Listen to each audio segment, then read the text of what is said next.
Hello YouTube, your Timmy here, and this is the kitchen.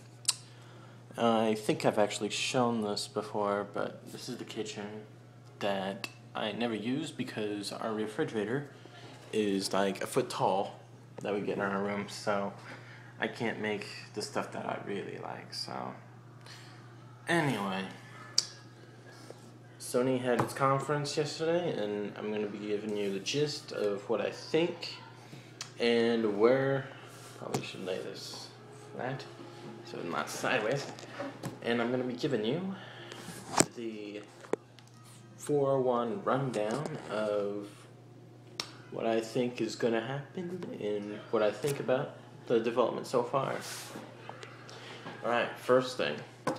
The PlayStation 4, they talked about briefly it being discless. So this is an interesting thing. I like GameStop, at least my GameStop. I'm friends with some of the people there. It's a great place to talk about video games, a great place to hang out. So if this new generation is discless, then GameStop's going to go out of business. I mean, if you can't sell games, you don't have a product anymore, right? I mean, it's just math. So go out of business. They might switch over to consumer electronics, but Best Buy sort of has that, and Best Buy is going out of business. So I'm really sorry. If we could, what I wish would happen is GameStop become, I know it's a huge divergence, but just like a hangout. I don't know, they could even serve food and have arcades and all that stuff. There's a place in Osage Beach where it's a video game hangout. You rent a console and you just have fun and hang out there. So I'm hoping that GameStop will be a place to hang out at in the future, which would be awesome. And I think it would be an improvement. It's sort of like a club, but it's gonna be hard if GameStop goes out of business. It's gonna suck a lot. I'm gonna be saying that, but what can you do? I just really hope that they switch. But anyway, PlayStation 4 discless. Now Sony did say we're going to support used games, so my theory is that they're going to have a sort of sell-back feature on their hard drives when you store memory. Now, you can go to the store and say, I want to sell back this game, so it'll delete the game from your memory, and your profile will say that you sold back the game, and it'll be deleted from your memory, and you won't have it anymore. But Sony will give people 25 to 50% in-store refund credit. So the next time they buy a game, they are getting the money that GameStop would have gotten. And Sony, I don't know if they'll share the profits with the developers, probably not. So Sony will be the new GameStop for PlayStation users. So that's one thing. The first thing that I wanted to talk about with the PlayStation 4 and what was interesting about it. Second thing, and it's sort of related to this discless thing, is there's a lot of OS upgrades that they showed, and that was around probably 80% of the conference was the OS upgrades. So because it's discless, you can play games that you have bought and your friend have bought in the same game, so you can jump into your friend's game and be like, oh, that's good, boop, boop, and switch over.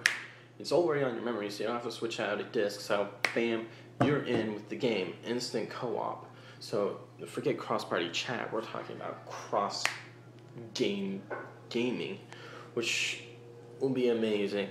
And I don't know if it'll be an up with Xbox, because we don't know what the Xbox OS system will look like.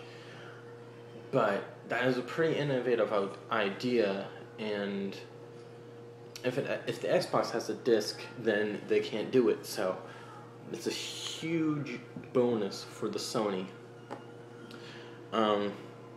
Moving on from the discless, chat. Last time the PlayStation had a huge problem. They had all this good hardware, but it was really hard to program it. And this time around, they made it simple, and they followed Xbox's or Microsoft's lead this time in the release with the new console. And they're saying, okay, we want complete third-party indie support. That way we can get a really good PlayStation network. And Microsoft better watch out, because the PlayStation network this time will be no joke, and they all support indie games really well. And if Microsoft doesn't step up its A game, then they could lose a lot of support, and this is going to be a really tight battle the next generation, because the PlayStation, if it has better hardware, it's going to smack the heck out of Microsoft in games wise. So that's something to look at. They're still using the Move. I'll get to the Move later. The hard drive, 8 gigabytes of RAM, the memory is cool, yada yada yada. I mean, if an upgrade of hardware is to be expected, so it's not like, ooh, look at that. And since we don't know what Microsoft is going to bring, I can't say this is going to be better than Microsoft. So that's that. So moving on from hardware, the new controller. The new controller has a touch screen, so to speak. It has a share feature. I don't know if you can make commentaries with your games using the share features, but if that happened, we're looking at a whole new era of amateur reviewers, and YouTube is going to be flooded with gameplay videos, and it's going to be good and bad, because when you spread out the market like that, nobody's going to make money off of it, because the market is so oversaturated. So if that happens, nobody's going to be making money. But if someone really does want to make money, then they have to make it really, really good product on their reviews. So we're going to see even better quality, or a complete shutdown of the gaming culture in review-wise, because nobody's going to have the power anymore.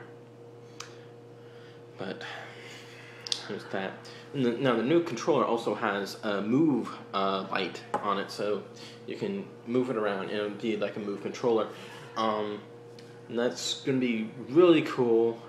They got a little extra camera for the controller to do that, so they're replacing the old Move Eye thing.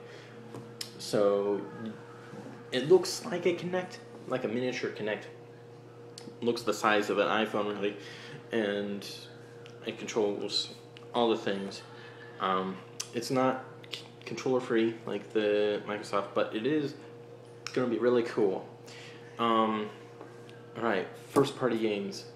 In the last generation, if you guys watch me a lot, I did say that I was a huge fan of PlayStation 3's first party games, and the only downside of the first party games of the PlayStation 3 games were that they weren't co-op at all.